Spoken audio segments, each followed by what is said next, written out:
Saudaraku, shalom. Kita bersyukur pada Tuhan jika kita boleh sampai saat ini. Itu semua karena kemurahan Tuhan bagi setiap kita. Nah saudaraku, renungan harian pada hari ini tetap pada topik yang sama sebagaimana yang pertama dan kedua, yaitu tentang pokok anggur. Namun pada hari ini secara khusus akan membahas tentang bagaimana agar cabang-cabang atau carang-carang bisa berfungsi sebagaimana mestinya, yaitu hidup, bertumbuh, dan berbuah. Saudaraku, Yohanes 15 ayat 4 dan 7 berkata demikian. Tinggallah di dalam aku dan aku di dalam kamu, sama seperti ranting tidak dapat berbuah dari dirinya sendiri, atau ia tidak tinggal pada pokok anggur, demikian juga kamu tidak berbuah jika kamu tidak tinggal di dalam aku. Akulah pokok anggur dan kamulah ranting-rantingnya. Barang siapa tinggal di dalam aku dan aku di dalam dia, ia berbuah banyak. Sebab di luar aku, kamu tidak dapat berbuat apa-apa. Barang siapa tidak tinggal di dalam aku, ia dibuang keluar seperti ranting dan menjadi kering. Kemudian dikumpulkan orang dan dicampakkan ke dalam api, lalu dibakar. Jika kamu tinggal di dalam aku dan firmanku tinggal di dalam kamu, mintalah apa saja yang kamu kehendaki dan kamu akan menerimanya. Saudaraku, dari firman Tuhan tersebut jelas sekali dikatakan bahwa agar cabang atau carang dapat hidup, bertumbuh, dan khususnya berbuah, maka yang harus dilakukan adalah tinggal di dalam pokok atau tinggal di dalam Tuhan. Yang menjadi pertanyaannya adalah yang pertama, apa arti tinggal di dalam Tuhan? Saudara, kata tinggal dalam bahasa asli kita perjanjian baru atau yang Yunani adalah meno.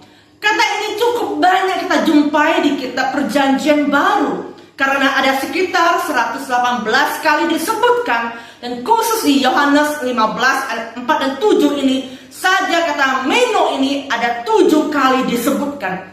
Berarti ini kata kunci, kata yang sangat penting yang mengandung pesan utama. Saudara, kata meno bisa diterjemahkan dengan tinggal, yaitu seperti seseorang yang tinggal di suatu tempat. Kata meno juga bisa diterjemahkan dengan menumpang, yaitu seperti seseorang yang menumpang di rumah orang lain. Kata meno juga bisa diterjemahkan hidup, yaitu seperti tumbuhan yang hidup. Saudara, selain ketiga pengertian tersebut, kebenaran yang tidak boleh kita lupakan karena ini sangat penting, ialah bahwa kata meno ini sifatnya tetap atau permanen, atau tidak berpindah-pindah, atau tidak mudah berubah. Saudara, dengan demikian, tinggal di dalam Tuhan itu berarti selalu dekat dengan Tuhan, selalu intim dengan Tuhan, selalu bergaul karib dengan Tuhan, selalu menempel atau melekat pada Tuhan. Kata selalu di sini mengandung pengertian bahwa hal itu tidak berubah-ubah, tidak tergantung situasi atau kondisi, tidak tergantung hal-hal lain, melainkan selalu atau senantiasa. Saudara, pertanyaan untuk kita renungkan secara pribadi, apakah selama ini kita selalu tinggal di dalam Tuhan? Apakah selama ini kita senantiasa tinggal di dalam Tuhan? Nah, saudaraku, hanya saudara yang bisa menjawabnya secara pribadi di hadapan Tuhan. Yang kedua adalah bagaimana cara mewujudkan tinggal di dalam Tuhan ini seperti kita lakukan. Saudaraku, tindakan nyata untuk selalu tinggal di dalam Tuhan dan segala pengertian lain di atas tadi dapat dilakukan melalui yang pertama adalah penyembahan pribadi kita kepada Tuhan, yaitu yang artinya memuji, menyembah Tuhan. Tidak hanya tatkala kita beribadah di gereja, tetapi dimanapun kita memuji dan kita selalu menyembah Tuhan.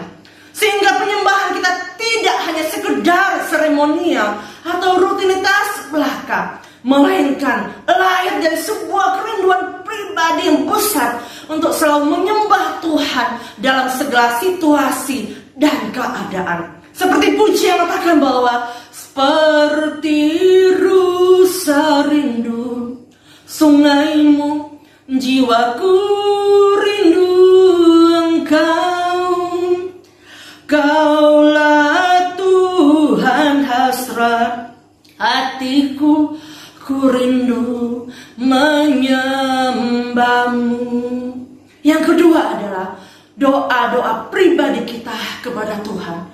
Saudara, doa pribadi yang dimasukkan di sini bukan sekedar doa pribadi yang isinya rentetan panjang berbagai permintaan pribadi kepada Tuhan, melainkan sebuah komunikasi yang sehat yang isinya juga bersyukur dan pernyataan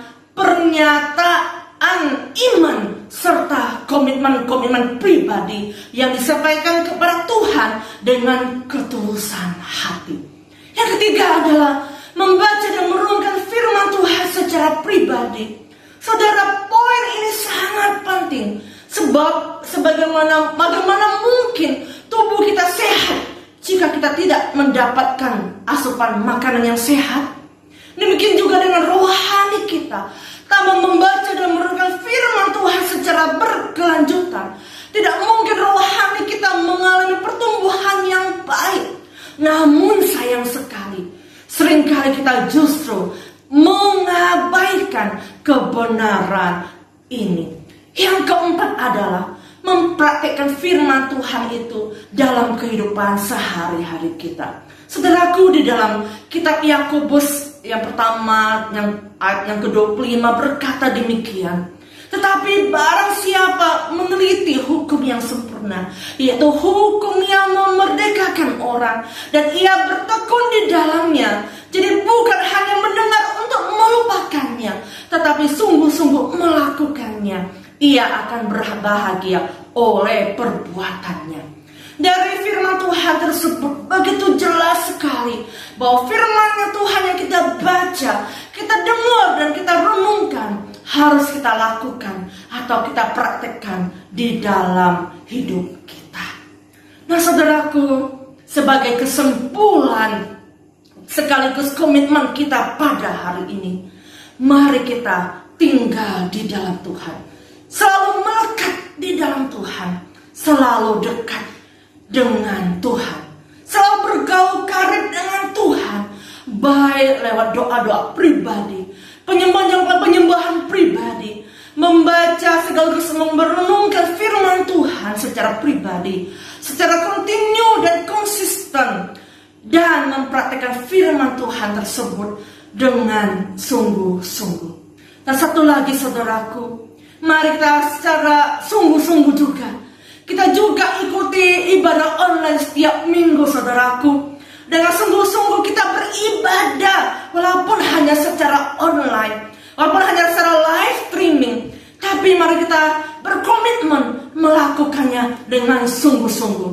Kita seperti biasa, kita berpakaian dengan rapi, kita menyembah Tuhan, kita memuji Tuhan, kita berdoa kepada Tuhan dengan sungguh-sungguh, dan kita merenungkan firman Tuhan dengan sungguh-sungguh. Dan kita dalam mendengar firman Tuhan, kita mendengarkannya dengan sungguh-sungguh. Nah saudaraku, percayalah bahwa melalui cara tersebut pasti hidup kita secara rohani bertumbuh secara rohani dan berbuah banyak di dalam keseluruhan totalitas hidup kita. Saudaraku, selamat beraktivitas dan Tuhan Yesus memberkati kita semua. Amin.